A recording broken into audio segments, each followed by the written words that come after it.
Hey everybody, welcome back. This is Andrew Campbell with Whole Tech Gaming. Look at this. Is this Pikmin 1? Look at all those little dancing flowers. Isn't that... Oh man, this is such a good, environmentally friendly game. Let's go ahead and hop right into it, shall we? Hey, welcome back again. Andrew Campbell, Whole Tech Gaming. What's your name? Let's go to the second file. Because as a famous YouTuber, Pro Jared, says, if you don't use save file number 2, you're a loser. I might have misquoted him, but anyway, man, I love this game so much. It's an old GameCube game.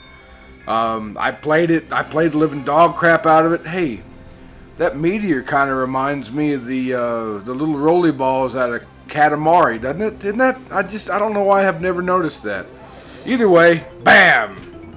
Space justice. I'm not saying that our boy Olimar there had done anything bad. Hey, look, it's the Earth. Did y'all see that? I sure did. Hint, hint, nudge, nudge. We're landing on the Earth. This game is great. As you can see, all of the different pieces of the ship are falling off, and we're gonna have to find them. And it's gonna be a hectic 30-day romp. Well, hopefully we won't have to take it 30 days. We'll be able to get this stuff done, and I wanna say we should be able to do this before 18 days. And that's one of the best parts about this game, really, is that let's go ahead and read this and I'll explain it. No, I'll finish what I'm saying. The cool thing about this game is that you're able, the replayability for this is infinite, right? It almost encourages you to be a speedrunner, and I really like that. The last time I got that type of vibe from a video game, it was Star Fox 64. Like, there were new paths to go down, there was, if you could play the game, and I know it was a rail shooter, but you know, you could beat it faster based off of your efficiency, and this game is definitely like that. My name is Captain Olimar. While traveling through space, my ship was struck by a meteor. I must have blacked out, and I awoke on the surface of this weird planet. With so many parts lost, the skeletal hull of my beloved dolphin... Hey, the dolphin? That used to be the code name for the Nintendo GameCube whenever it was getting developed. Fun fact for you. Is a painful sight. The engine is gone. I'm stranded. To make matters worse, my atmospheric sensors indicate this planet's environment contains high levels of poisonous oxygen. My life support systems can function for only 30 days. If I can't repair the dolphin by then, no. Better not to think about it. I must find the missing ship parts. Cool. So now, we look for our missing ship parts. Unbeknownst to us, hey, look, what's this? Is that an onion? Or, I guess that's what it... So, for whatever reason, he thinks it looks like an onion, which I guess I'm kind of... You got it. This game's old. If you have never played Pikmin, I'm really excited for you because this is a pretty awesome game. A strange thing has appeared before me. I had barely begun my search when it reared up as if it was waiting for me. It then dropped a single seed. What is it? Is it alive?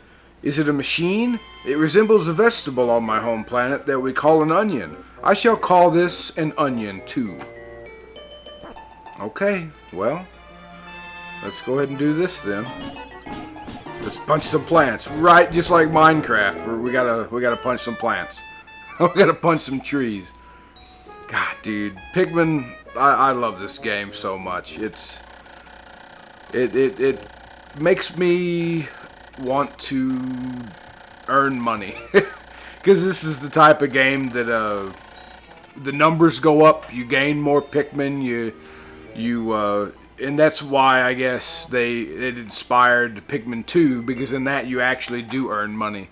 It's the satisfaction of seeing numbers go up, and I think that resonates with young and old, I'm sure. Extraordinary. When I plucked the sprout, it turned out to be a living creature, not a plant. Picking it has done no visible damage. It just stands there staring at me. Its shape is similar to a Pink Pank brand carrots I love so much. I believe I shall call it Pikmin. Here I am, stranded on a toxic planet, fighting to survive, and yet I'm intrigued. I must research this fascinating creature. I shall try to grab it. Okay, and then it gives you some instructions for buttons. So anyway, this game is so awesome. It really harkens back to that 1950s and 60s, for one, dystopian future, because this is supposed to be Earth, and there are no humans to be seen. You just essentially find a bunch of garbage laying all over the ground. And then two, it scratches that science fiction itch, right? Because you're a spacefarer who gets trapped on a alien planet, and you don't know how you're going to get home, and it scratches a lot of different literary itches for me too, just not only because of the numbers going up, but the subplot, because it's never really mentioned. Well, I take that back. You crash landing on an alien planet is not a subplot, but the dystopian future of planet Earth is, and it's interesting to me. And hopefully it's a little interesting to you. I'm not quite sure. Hopefully we have the same literary tastes, and if not, it's okay. Not everybody's the same. It would be a very dull world if everyone was the same, wouldn't it? I'm not down for that kind of jazz. But here's another feature of the game. You notice how these different pellets are the same color as the Pikmin themselves. They have this awesome type of color coding system in this, to where if a red Pikmin takes in a red pellet, you get double of what the number is on that pellet. So you put in a number 1 red pellet, you get 2 red Pikmin that come out. It's an interesting thing, in my opinion, for sure.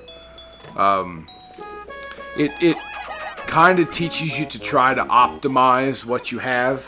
So if, let's say, you are low on red Pikmin because a monster ate half of them, you're incentivized to try to replenish that population of Pikmin. That's a lot of peas, isn't it? You're incentivized to populate the more Pikmin by matching different colors, right? And that's also an interesting aspect for me, right? But you don't have to. There's the first playthrough of, hey, I just want to kind of make it home and survive. And then there's that second time you play through and you're like, man, I want to do this as fast as possible. And I want to make it back home as fast. I want to get home in 10 days, not 28. Or however long it initially takes you to do that. So, I really do identify, or at least empathize with these Pikmin, okay? Now, why do I say that? The Pikmin are as curious as children. They form groups to perform tasks that would be impossible for an individual. A glimmer of hope has begun to shine in my heart. If I can make use of their skills, perhaps I can fix my ship. I shall sum up all I've learned of Pikmin conduct. Alright, so that just teaches you how to play the game. So as I was saying, I empathize with these little red bastards because they remind me of the service, believe it or not.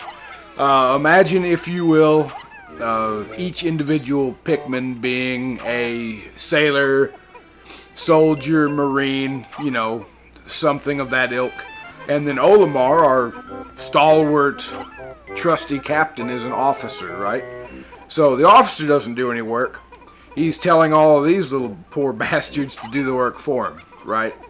And I don't know. That's just how I see it, right?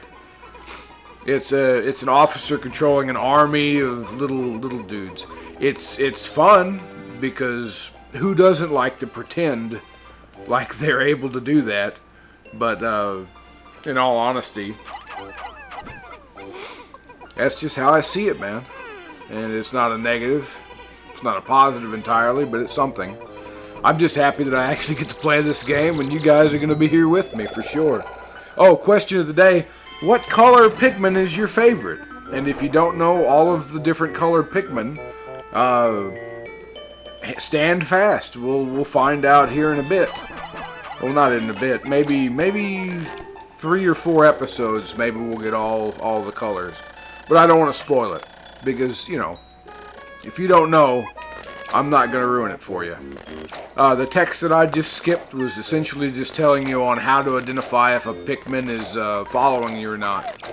And another thing that they tell you early in the game, but I never really paid attention to whenever I was playing it. If you leave the Pikmin planted in the ground, they will eventually bud and then sprout a flower, which indicates that they're faster, they have a little bit more attack. Amazing! There's no mistaking it. My ship's engine rests right before my very eyes. By a stroke of pure luck, I have already stumbled upon the most important piece of my damaged craft. Fate has smiled upon me, but how will I get it back to the Dolphin? Well, why don't you use all your eager sailors? They're happy to help, right? To do that, or they go to Captain's Mast for insubordination. Isn't that the truth? There we go. Let's go ahead and haul that space engine up to the spaceship for our good Captain Olimar. And all of his little rowdy rockers down there. I will not be playing a Nuzlocke run of Pikmin. I'm not that good of a player. Apparently some people can play this game and not lose a single Pikmin. There's no way I'll be able to do that. But I'll try to make sure I don't make any rookie mistakes like I did whenever I was 16 years old, let's say. I remember the worst one, the absolute worst one. And it always involves bombs, right? I'm not going to explain the particulars of the bombs, but let's just say I had one bomb and 100 Pikmin, and I lost all 100 in one explosion. It was absolutely terrifying. I felt so bad. Oh, glorious! With the help of these Pikmin, I've taken a huge step back towards home. My ship can once again lift off. The glimmer of hope is beginning to burn more brightly. But what has become of the remaining parts? That search starts tomorrow. Back to the chopper! Get there! Do it now! It's nighttime! Yeah, I know. Terrible Arnold Schwarzenegger. I'm probably going to be doing it a few times this playthrough, but you never know, man.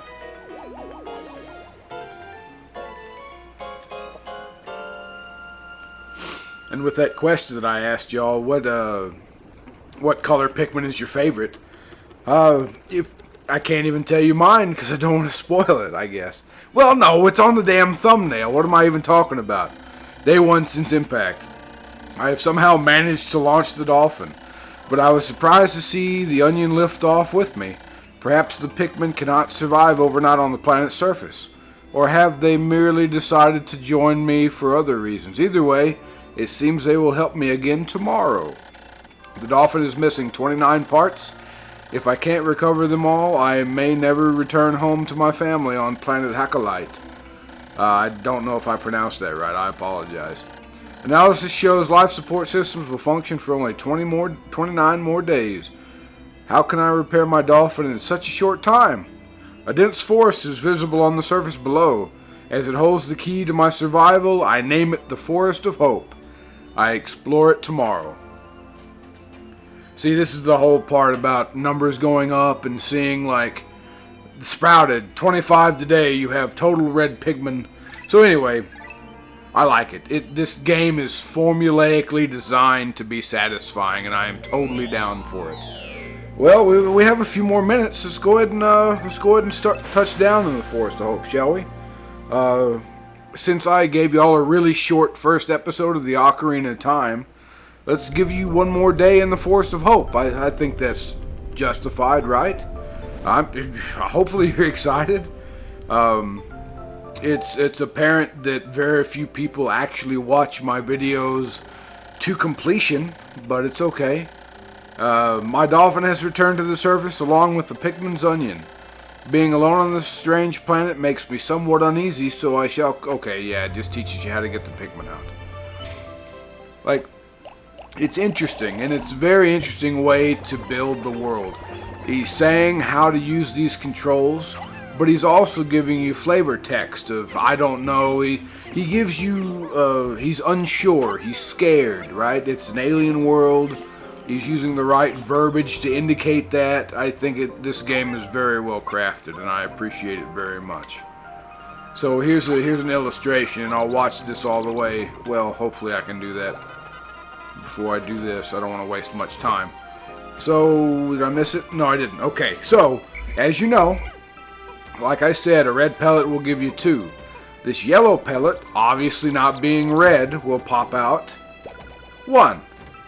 And that's just simple. If it's not the same color, it's a 1-for-1 give and take. That's all it is. So, remember for the future, other Pikmin players. There are 3 Pikmin games. I have played 1 and 2. I have not played 3, and I really wish I would have. But what was it for? Was it for the Wii U? I don't know many people besides a very dear friend of mine. I don't know, I'm not going to say her name because I don't want to give her trouble off of the internet, but she has a Wii U still currently in 2020. Very interesting to be sure. She uses it to entertain her son, which, you know, Mom of the Year, of course. Uh-oh, did I already lose a dude?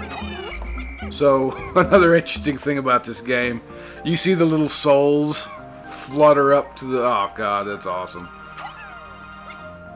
Okay, so we're going to go ahead and chop down some trees. Take this trash back to the spaceship. There we go. So, obviously, if you get your Pikmin to land... There we go. There we go. If you get your Pikmin to land on the bad guys that you're trying to kill, it does more damage, and it also stuns them. So that's definitely a strategy that I used very frequently whenever I played this game as a young lad. A young lad of 16, and now a strapping man of 33, or how old I am. I have no idea anymore. Go figure, right? That's just how the world is, man. You go day by day. You don't know where the time goes, but it certainly goes. Okay, it says I have 1 Pikmin still following me. Oh, there he is. You help those guys, man. No free rides. Come on and take a free ride. That's such a good song. Yeah, yeah, yeah. Alright, that's enough of that. I don't know if I'm going to be able to get as singy as I did during the Ocarina of Time playthrough, man. That was just a lot of fun. Ocarina of Time, I'll gladly state it over and over again, even on other playthroughs. My absolute favorite game. It's so much fun, and I really am thankful that I am taking the time to do this, because I certainly am enjoying myself for sure. So that was 10. Okay, so it doesn't give you double. Well, let's count it. It was a red pellet, right? And I know I'm wasting daytime, but still. So, 1, 2, 3, 4, 5, 6, 7, 8, 9, 10. Okay, it only gave us 10. 10 Pikmin! Ah, ah, ah. For all of my Sesame Street fans out there, right? Hell yeah. That's a waste of time and energy. I can't do anything with that. Let's go ahead and take out this dude, right? Let's do that. Do this guy. And before we take them all, let's go ahead and take care of Mama Bear over here. Now, never, ever, ever, ever, never forever attack one of these big bastards from the front. It's only going to be bad. So, all you can do is throw them on the butt, keep throwing them. The more you throw on, the quicker, there you go. It's scary for me, because these things, as big of a mouth as they have, you can plainly see that they'll be able to eat a lot of Pikmin, you know. So, as they're doing that, I don't want to stay, I want to look around. We have, okay, so what I could do simultaneously is I can knock these down myself. And I bet a bunch of you guys who played Pikmin whenever y'all were younger never knew you could attack stuff. Yeah, you can attack stuff. Absolutely. Why, it's the internal fuel dynamo. It has an unlimited energy supply. I won't have to worry about saving electricity anymore. This will make my fight for survival a bit easier. Hell yeah, Olimar. Hell yeah. Alright, so one more and then we can go ahead and bring back some spoils and get some more Pikmin. We should be over 100 by the end of this day for sure. I don't know how long or how many Pikmin that fuel dynamo is going to take, but it shouldn't be too many. I mean, this is the first, or not the first technical area, but it definitely is. Hey, the yellow Pikmin. Maybe that's what I should do. I'm going to go ahead and kill this big boy. And hey, yeah, spoilers, yellow Pikmin. Haha. Isn't that exciting? Okay, here we go. Mama just killed a man. There we go. Wonderful. Absolutely wonderful. So, well, I guess no, that's a bad idea. If I tell them to just chill out, they're gonna start taking stuff, and I don't want to do that. We've got enough time. Let's go ahead and just walk them back, and then we'll grow the yellow Pikmin. They're not a absolute necessity, but I want to go ahead and get those guys going, because there's a lot of spoils just sitting out there, and we have the potential of making a whole bunch of yellows. And I like having a balanced army, right? It's kind of like a balanced breakfast, you know. You have a good bit of... Come on, man. What are you doing? I guess you're coming with me. No, you're not. You carry that. And yeah, I know it's yellow. My clock has indicated it's coming noon. Okay, so there you go. Just reminding you that, hey, there's a sun meter up there. If you don't pay attention to it, and there are a bunch of Pikmin that are just kind of wandering around, you're kind of SOL. And you got to be wary of it for sure. You can lose a lot of Pikmin that way. There you go. Everybody gets one free starter Pikmin. So, as you guys know, there are red and blue Pikmin. Hooray, hooray. Alright. You know what? I think we're not going to be able to finish the day out, so I think we're going to go ahead and end here on this pause screen. Hey everybody, I'm Andrew Campbell with Holtec Gaming. We're going to go ahead and roll right into episode 2 of Pikmin 1. Beach Cleaner Edition. Yeah, I know, referencing the thumbnail, very classy. I am very excited to have you guys come back for episode 2. I'll see you then. I'm Andrew Campbell, and this is Holtec Gaming. Have a great night, guys. Bye-bye.